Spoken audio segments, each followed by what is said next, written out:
Innal hamdalillah nahmaduhu wa nasta'inuhu wa nastaghfiruh wa na'udzu billahi min shururi anfusina wa min sayyiati a'malina. May yahdihillahu fala mudilla lahu wa may yudlil fala hadiya lahu.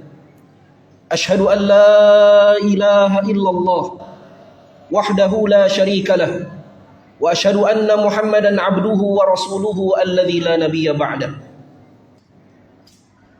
Faqad qala Allah Ta'ala fil Qur'anil Karim wa huwa asdaqul qailin, ya ayyuhalladzina amanu taqullaha haqqa tuqatih wa la tamutunna illa wa antum muslimun. Wa qala Rasulullah sallallahu alaihi wasallam, fa inna asdaqal hadithi kitabullah wa khairal hadi hadi Muhammadin sallallahu alaihi wasallam wa syarral umuri muhdatsatuha wa kullu muhdatsatin bid'ah wa kullu bid'atin dhalalah wa kullu dhalalatin finnar. Amma ba'du, fa ya ibadallah, usikum wa nafsi bitaqwallahi wa ta'atihi faqad fazal muttaqun. Alhamdulillahi rabbil alamin. Segala puji hanyalah milik Allah. Sudah sepatutnya kita bersyukur kepada Allah Subhanahu wa taala, karena dialah Allah Subhanahu wa ta'ala yang telah memanjangkan usia kita sehingga kita bertemu kembali dengan hari Jumat ini, dengan hari yang dikatakan oleh Nabi kita sallallahu alaihi wasallam, al-jumu'ah ila al-jumu'ah wa ramadan ila ramadan mukaffiratun lima bainahuma idza jtunibatil kaba'ir. Sungguh dari satu Jumat ke Jumat berikutnya, dari Ramadan ke Ramadan berikutnya, akan dapat menghapuskan dosa-dosa di antara keduanya apabila seseorang meninggalkan dosa-dosa yang besar. Oleh karena itu, marilah kita berdoa, berharap kepada Allah Subhanahu wa taala, semoga dengan bertemunya kembali kita dengan hari Jumat ini, Allah Subhanahu wa taala memaafkan, mengampuni dosa-dosa kita yang telah lalu. Amin ya rabbal alamin. Ikhwatal iman rahimakumullah, jamaah salat Jumat yang berbahagia. Di antara salah satu cara untuk menambah keimanan kita, dan ini merupakan cara yang paling efektif, yaitu dengan cara membaca serta mentadabburi Al-Quran. Al-Quran sepertiga isinya berisi mengenai kisah-kisah. Kisah-kisah di dalam Al-Quran bukanlah kisah-kisah legenda, mitos, atau kisah-kisah dongeng. Kisah-kisah yang ada di dalam Al-Quran adalah kisah-kisah yang benar-benar pernah terjadi. Namun Al-Quran bukan pula buku sejarah, sehingga tidak perlu juga bagi kita untuk mencari sesungguhnya kisah itu terjadi pada tahun berapa, pada bulan apa, pelaku-pelakunya siapa-siapa saja, lokasinya di mana. Itu bukan merupakan tujuan dari disampaikannya kisah-kisah di dalam Al-Quran. Tujuan disampaikannya kisah-kisah di dalam Al-Quran sebagaimana yang difirmankan oleh Allah Subhanahu wa taala dalam surat Al-Baqarah, faja'alnaha nakalan lima baina yadayha wa ma khalfaha wa mau'izatan lil muttaqin. Maka kami jadikan kisah-kisah di dalam Al-Quran itu sebagai pelajaran bagi orang yang hidup pada masa itu dan orang yang hidup setelahnya, dan sebagai mau'izah, sebagai nasihat bagi orang-orang yang bertakwa. Di antara kisah yang ada di dalam Al-Quran, ada satu kisah yang istimewa.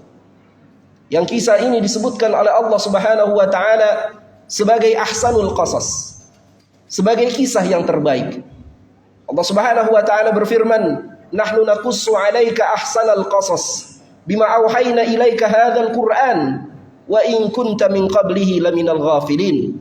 Kami akan kisahkan kepadamu kisah terbaik yang pernah kami wahyukan di dalam Al-Quran, dan sungguh engkau sebelumnya termasuk orang-orang yang lalai mengenai kisah ini.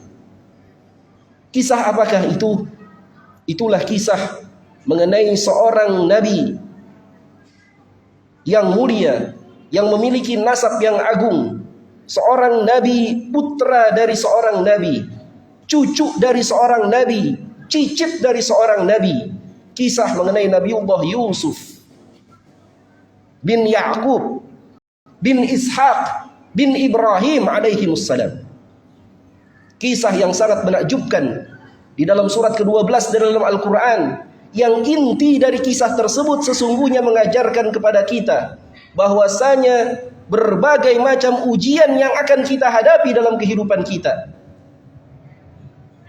itu akan dapat kita lalui apabila kita memiliki satu senjata, yaitu senjata kesabaran. Fasbir sabran jamila, maka bersabarlah dengan kesabaran yang indah.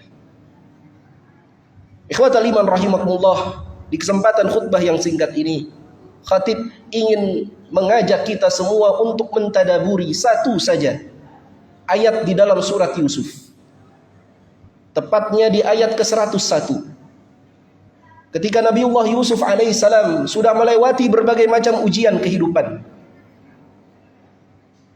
Ketika Nabiullah Yusuf alaihissalam sudah melewati berbagai macam kepedihan hidup.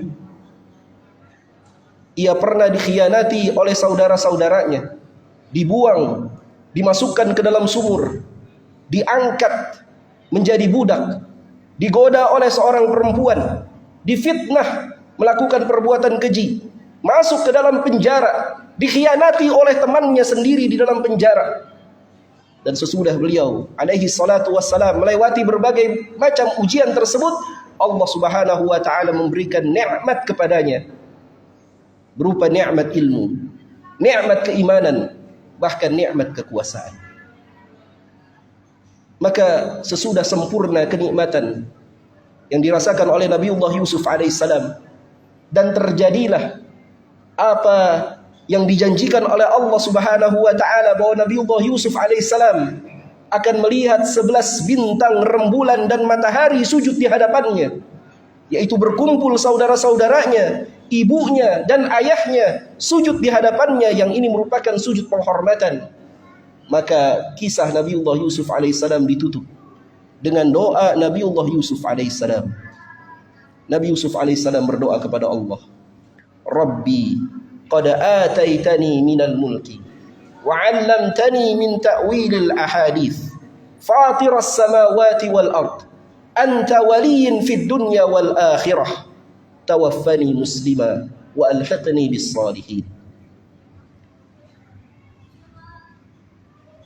Inilah doa yang sangat indah, yang susunannya dikatakan oleh para ulama sebagai susunan doa yang sempurna, yang apabila kita berdoa kepada Allah, maka hendaknya kita meniru susunan doa ini.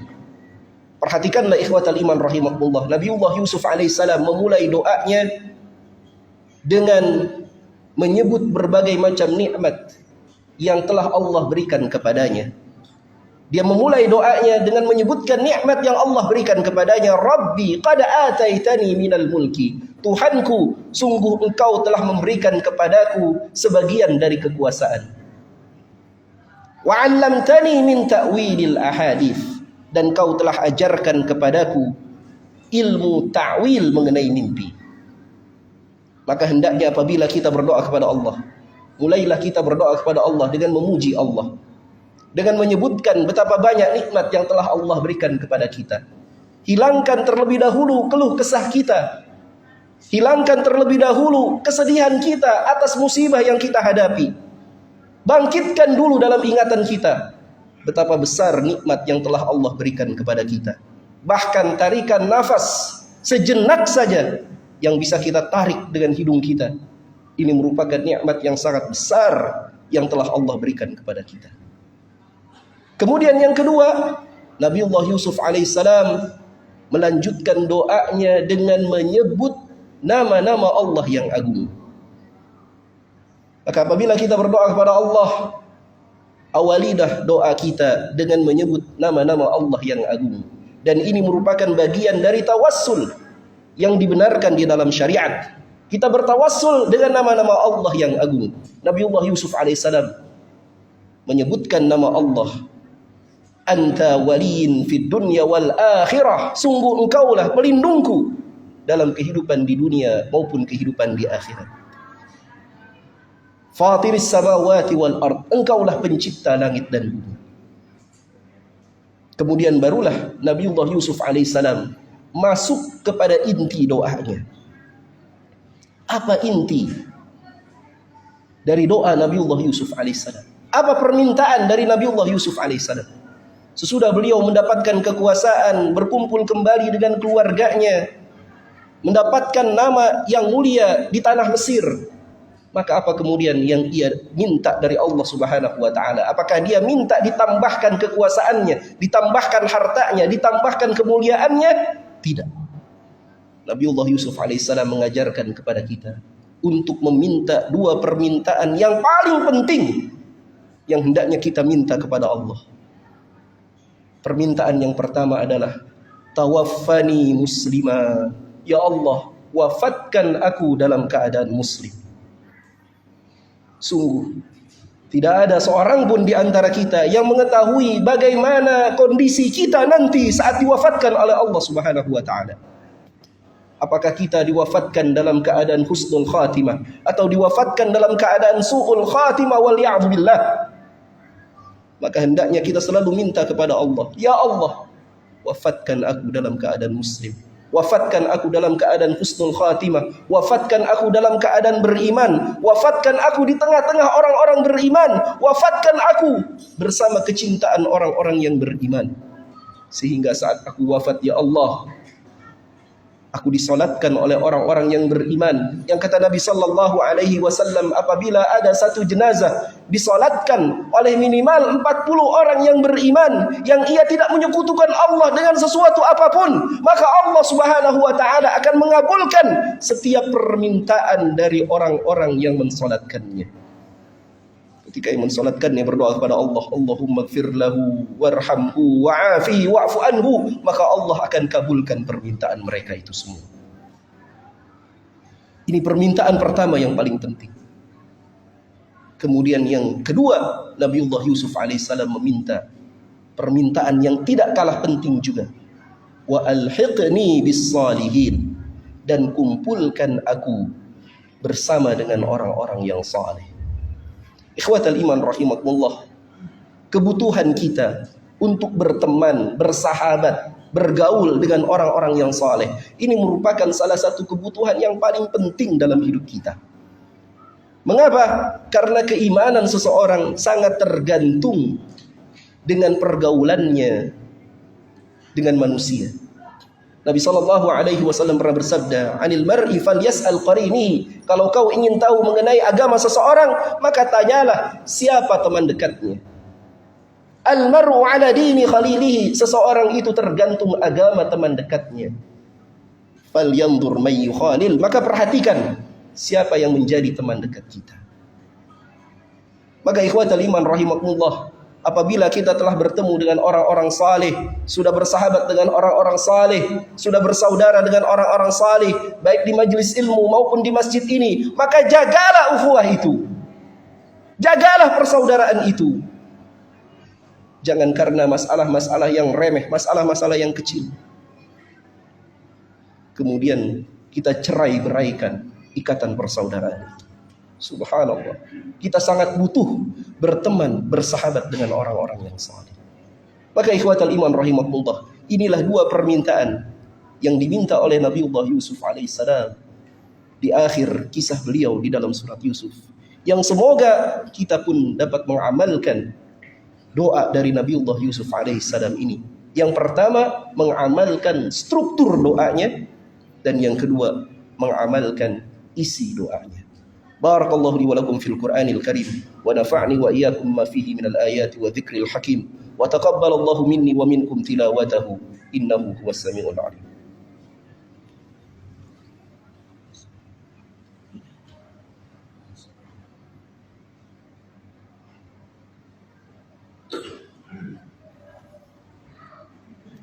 Alhamdulillahi rabbil alamin. Alhamdulillahi wa kafa, wassalatu wassalamu ala nabiyyina al-mustafa wa ala alihi ahli sidqi wal wafa. Asyhadu an la ilaha illallah wahdahu la syarika lah wa asyhadu anna Muhammadan abduhu wa rasuluhu alladzi la nabiyya ba'dah. Ikhwatal iman rahimakumullah, jamaah salat Jumat yang semoga senantiasa dirahmati oleh Allah. Hari Jumat kali ini merupakan hari Jumat yang istimewa karena hari Jumat ini merupakan hari Jumat pertama di bulan Syawal. Itu artinya 1 bulan lagi insyaAllah kita akan bertemu dengan bulan Ramadan, apabila Allah subhanahu wa ta'ala memanjangkan usia kita. Dan kita berdoa kepada Allah subhanahu wa ta'ala sebagaimana doa para salafun salih yang diabadikan oleh Imam Ibn Rajab Al-Hambali dalam kitab beliau Lataiful Ma'arif. Beliau menuliskan bahwa para salafun salih apabila telah memasuki bulan Rajab dan bulan Sya'ban, maka mereka akan berdoa kepada Allah subhanahu wa ta'ala, Allahumma barik lana fi Rajab wa Sya'ban wa ballighna Ramadan. Ya Allah, berkahilah usia kami di bulan Rajab dan di bulan Sya'ban, dan sampaikanlah ya Allah usia kami untuk bertemu dengan bulan Ramadan. Ikhwatal iman rahimakumullah, Ramadan yang sukses, Ramadan yang menghasilkan natijah untuk menjadi pribadi yang bertakwa, dan ketakwaan ini merupakan ukuran kemuliaan seseorang di hadapan Allah, adalah Ramadan yang dipersiapkan dengan sungguh-sungguh. Oleh karena itu di khutbah kedua ini, khatib ingin mengingatkan kita semua, mengajak kita semua, marilah kita persiapkan diri kita untuk bertemu dengan bulan Ramadan dengan persiapan yang maksimal. Persiapan ilmu, persiapan iman, persiapan kesehatan fisik, persiapan keluarga, kita siapkan agar kemudian Ramadan kali ini menjadi Ramadan yang paling berkesan dalam kehidupan kita. Karena kita tidak tahu apakah di tahun yang akan datang kita akan bertemu kembali dengan Ramadan yang akan datang. Betapa banyak saudara-saudara kita yang pada tahun yang lalu bersama-sama dengan kita beribadah di bulan Ramadan, dan tahun ini sudah tidak bersama-sama dengan kita. Oleh karena itu ikhwatal iman rahimakumullah, marilah kita berdoa, kita berharap pada Allah subhanahu wa ta'ala, semoga Allah subhanahu wa ta'ala panjangkan usia kita dalam kebaikan. A'udzu billahi minasyaitonir rajim. Innallaha wa malaikatahu yusholluna 'alan nabi. Ya ayyuhalladzina amanu shallu 'alaihi wa sallimu taslima. Allahumma shalli 'ala sayidina Muhammad wa 'ala ali sayidina Muhammad kama shallaita 'ala sayidina Ibrahim wa 'ala ali sayidina Ibrahim. وبارك على سيدنا محمد وعلى آل سيدنا محمد كما باركت على سيدنا إبراهيم وعلى آل سيدنا إبراهيم في العالمين إنك حميد مجيد. اللهم اغفر للمسلمين والمسلمات والمؤمنين والمؤمنات الأحياء منهم والأموات إنك سميع قريب مجيب دعوات يا قاضي الحاجات. Allahumma inna nas'aluka salamatan fid din. Ya Allah, kami berharap padamu selamatkan agama kami. Wa afiatan fil jasad. Kami berharap padamu sehatkanlah tubuh kami. Wa ziyadatan fil ilmi. Kami berharap padamu tambahkanlah ilmu kami. Wa barakatan fil rizqi. Kami berharap padamu berikan keberkahan pada rezeki kami. Wa taubatan qabla al-maut. Kami berharap padamu ya Allah, sempatkan kami bertaubat sebelum kematian menjemput kami. Wa rahmatan indal maut. Kami berharap padamu ya Allah, berikan kasih sayangmu saat maut menjemput kami. Wa maghfiratan ba'dal maut. Berikan ampunanmu saat maut sudah menjemput kami. Allahumma hawwin alaina fi sakaratil maut. Ya Allah, permudahkan kami saat menjalani sakaratul maut. Wan najata minan nar. Selamatkan kami dari siksa api neraka. Wal afwa indal hisab. Berikan ampunanmu saat hari perhitungan kelak. Allahumma ja'alna muqimas salah. Ya Allah, jadikan kami kaum yang mampu menegakkan salat. Wa min dzurriyyatina, dan juga anak keturunan kami ya Allah. Rabbi ja'alni muqimas salah wa min dzurriyyatina. Rabbana hab lana min azwajina wa dzurriyyatina qurrata a'yun waj'alna lil muttaqina imama. Allahumma barik lana fi Rajab wa Sya'ban wa ballighna Ramadan wa Ramadan wa Ramadan wa Ramadan ya Allah. ربنا آتنا في الدنيا حسنة وفي الآخرة حسنة وقنا عذاب النار سبحان ربك رب العزة عما يصفون وسلام على المرسلين والحمد لله رب العالمين.